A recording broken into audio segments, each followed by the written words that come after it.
사랑하는 새벽나라 친구들 반갑습니다. 여러분과 함께 말씀을 나눌 정현상 전도사입니다. 여러분은 누군가의 잘못된 말 때문에 오해를 사서 변명을 했던 적이 있으신가요? 저는 중학생 때 누군가의 오해를 사서 저 자신을 변호해야 했던 적이 있었습니다. 무엇을 말해야 할까 고민하게 되었고 심지어 억울하고 분해서 말을 제대로 못했던 기억이 있습니다. 오늘 본문에는 유대 지도자들의 근거 없는 고발 앞에 자신을 변호해야 했던 바울의 이야기가 나타납니다. 이를 통해 하나님은 우리에게 무엇을 말씀하실까요? 오늘 말씀의 제목은 내 신앙, 내가 지킨다 입니다.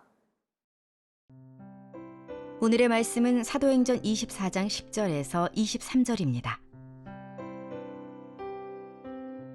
총독이 바울에게 말하라고 손짓하자 바울이 대답했습니다. 저는 각하께서 몇 년 동안 이 나라의 재판관이셨던 것을 알고 이제 기쁜 마음으로 제 자신을 변호하고자 합니다. 제가 예배를 드리러 예루살렘에 올라간 지 12일밖에 되지 않은 것을 각하께서 조사해 보시면 쉽게 아실 수 있습니다. 저를 고소한 사람들은 제가 성전에서 누구와 언쟁을 한다거나 회당이든 그 밖의 도시한 어떤 곳에서도 군중을 선동하는 것을 본 일이 없습니다. 그러니 그들은 자기들이 지금 고소한 내용을 각하께 충분히 증명할 수 없는 것입니다. 그러나 제가 각하께 이것은 시인합니다. 저는 이 사람들이 이단이라고 말하는 그 도를 따라 우리 조상의 하나님을 섬기며 율법과 예언서에 기록된 모든 것을 믿습니다. 또 이 사람들과 마찬가지로 하나님께 같은 소망을 두고 있으니 그것은 의인과 악인의 부활이 있을 것이라는 것입니다. 그렇기 때문에 저는 하나님과 사람 앞에서 항상 거리낄 것 없는 양심을 지니려고 애쓰고 있습니다. 저는 제 민족에게 구제금을 전달하고 예물도 드리려고 여러 해 만에 예루살렘에 왔습니다. 이들은 제가 성전에서 정결의식을 행하고 예물 드리는 것을 보았습니다. 그때 제 주위에는 군중도 없었고 저는 어떤 소란에도 개입되지 않았습니다. 그 자리에는 다만 아시아 지방에서 온 몇몇 유대 사람들이 있었는데 만약 저를 고소할 일이 있었다면 그들이 직접 고소 내용을 들고 여기 각하 앞에 와 있어야 할 것입니다. 그렇지 않다면 여기 있는 이 사람들이라도 제가 유대 공회 앞에 섰을 때 무슨 죄목을 발견했는지 말해야 할 것입니다. 저는 다만 이 사람들 앞에 서서 내가 오늘 여러분 앞에 재판을 받는 것은 죽은 사람의 부활에 대한 문제 때문이다 라고 한마디 외쳤을 뿐입니다. 그러자 그 도에 대해 익히 잘 알고 있었던 벨릭스는 루시아 천부장이 오면 그때 판결하겠다 라고 말한 뒤 재판을 연기했습니다. 벨릭스는 백부장에게 명령해 바울을 지키되 그에게 어느 정도 자유를 주고 필요한 것을 그의 친구들이 가져다 주는 것도 허락하라고 했습니다. 바울은 자신을 변호할 기회를 얻게 됩니다. 근거가 없고 억지에 가까운 더둘로의 고소. 바울은 자신을 어떻게 변호하게 될까요? 우리 함께 본문 10절 하반절 말씀을 보겠습니다. 저는 각하께서 몇 년 동안 이 나라의 재판관이셨던 것을 알고 이제 기쁜 마음으로 제 자신을 변호하고자 합니다. 본문을 통해 바울은 더둘로처럼 아첨이나 장황한 말로 총독을 미혹하지 않는 모습을 발견하게 됩니다. 다만 그는 자신의 표현을 통해 총독의 오랜 경험을 인정하며 공정하게 재판해 줄 것을 요청합니다. 바울은 11절에서 13절을 통해 더둘로의 고발을 반박합니다. 더둘로의 고발은 증거가 없는 주장이기 때문입니다. 그렇기에 바울은 자신은 그저 예루살렘 성전에 예배하기 위해 올라갔을 뿐임을 언급합니다. 이를 통해 그리스도인은 언제나 세상에서 거리낌 없는 삶을 살아야 함을 알게 됩니다. 만약 바울이 예루살렘에서 조금이라도 문제가 될 만한 행동을 했다면 더둘로의 고발이 힘을 얻었을 것이기 때문입니다. 바울이 그의 주장에 반박할 수 있는 이유는 복음을 전하며 전혀 거리낌 없는 행동을 했기 때문입니다. 그렇게 우리도 오늘 하루를 살아가며 코람데오 신앙을 가지고 살아야 합니다. 이는 하나님 앞에서라는 뜻인데요. 언제나 하나님이 내 삶을 보고 계심을 기억하며 사는 모습을 의미합니다. 이러한 삶을 살아낸 바울은 마침내 변호라는 주제로 자신의 신앙을 고백하는데요. 우리 함께 본문 14절 말씀을 보겠습니다. 그러나 제가 가깝게 이것은 시인합니다. 저는 이 사람들이 이단이라고 말하는 그 도를 따라 우리 조상의 하나님을 섬기며 율법과 예언서에 기록된 모든 것을 믿습니다. 유대인은 바울이 따르는 복음을 이단이라고 규정합니다. 하지만 바울은 자신이 믿는 복음이 유대인과 크게 다르지 않음을 주장합니다.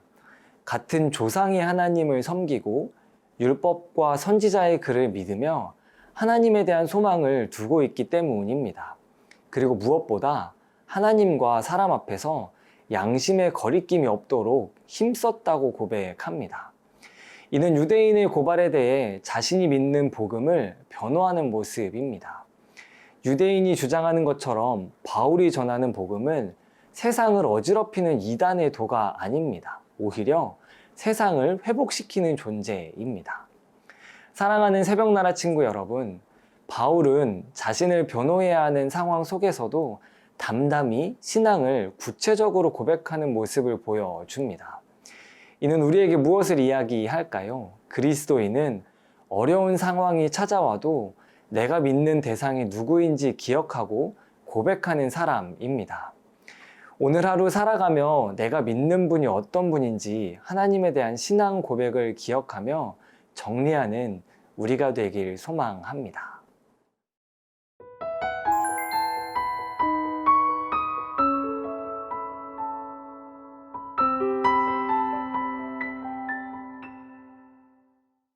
바울의 신앙 고백과 변론을 들은 벨릭스. 그는 어떤 선택을 하게 될까요? 우리 함께 본문 22절 말씀을 보겠습니다. 그러자 그 도에 대해 익히 잘 알고 있었던 벨릭스는 루시아 천부장이 오면 그때 판결하겠다라고 말한 뒤 재판을 연기했습니다. 그는 바울의 무죄가 명확함을 알게 됩니다. 그럼에도 그를 풀어주지 않으며 천부장이 올 때까지 재판을 연기하는 선택을 합니다.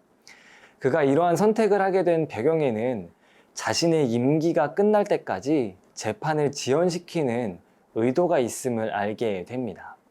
그럼에도 그는 바울에게 조금의 자유는 허락했는데요. 우리 함께 본문 23절 말씀을 보겠습니다. 벨릭스는 백부장에게 명령해 바울을 지키되 그에게 어느 정도 자유를 주고 필요한 곳을 그의 친구들이 가져다 주는 것도 허락하라고 했습니다. 그가 이러한 행동을 한 이유는 무엇일까요? 바울을 배려한 행동일까요? 아니면 조금 더 깊은 이유가 있었을까요? 그 이유를 이렇게 추측해 볼 수 있습니다. 26절은 이렇게 이야기합니다. 동시에 그는 혹시 바울이 자기에게 뇌물을 바치지 않을까 하는 바람에서 바울을 수시로 불러들여 함께 이야기를 나누었습니다. 바울이 자기에게 뇌물을 바치지 않을까 하는 마음. 벨릭스는 정의를 실현해야 하는 자리에 있었습니다. 총독이었기 때문입니다. 그러나 그는 그 자리를 이용해 이익을 보려 했습니다. 유대 종교 지도자들의 눈치를 보려 했고 자신의 이익을 위해 바울을 이용했기 때문입니다. 그럼에도 바울은 그 상황 속에서 복음을 전하는 모습을 보여줍니다. 이는 우리에게 무엇을 의미할까요?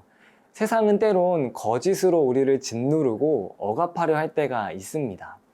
벨릭스와 유대 종교 지도자들처럼 말입니다. 그러나 그리스도인은 그 상황에 매몰되어 있지 않습니다. 끝까지 진실하고 성실한 태도로 복음을 증거해야 하기 때문입니다. 그렇기에 본문에 나타난 바울처럼 언제나 복음을 전하는 우리가 되어야 합니다. 사랑하는 새벽나라 친구 여러분, 더둘로의 고소에 맞서 복음을 전하며 자신을 변호하는 바울의 모습을 보며 무엇을 느끼셨나요? 바울은 재판을 위해 그대로 진실만을 진술했습니다. 아첨이나 변명을 늘어놓지 않았습니다. 이 상황을 통해 바울은 자연스럽게 자신이 믿는 신앙 고백과 복음을 전하게 되었습니다. 우리의 삶도 이러한 모습이 있길 소망합니다. 구차한 변명이 아닌 진실한 복음을 전하는 저와 여러분, 우리 모두가 되길 소망합니다. 사랑하는 하나님, 저희가 살아가는 삶은 복음을 부인하고 다르게 해석하려 합니다. 바울처럼 담대히 복음을 증언하기 원하오니 저희에게 담대함과 믿음을 허락해 주세요. 감사합니다. 예수님의 이름으로 기도합니다. 아멘.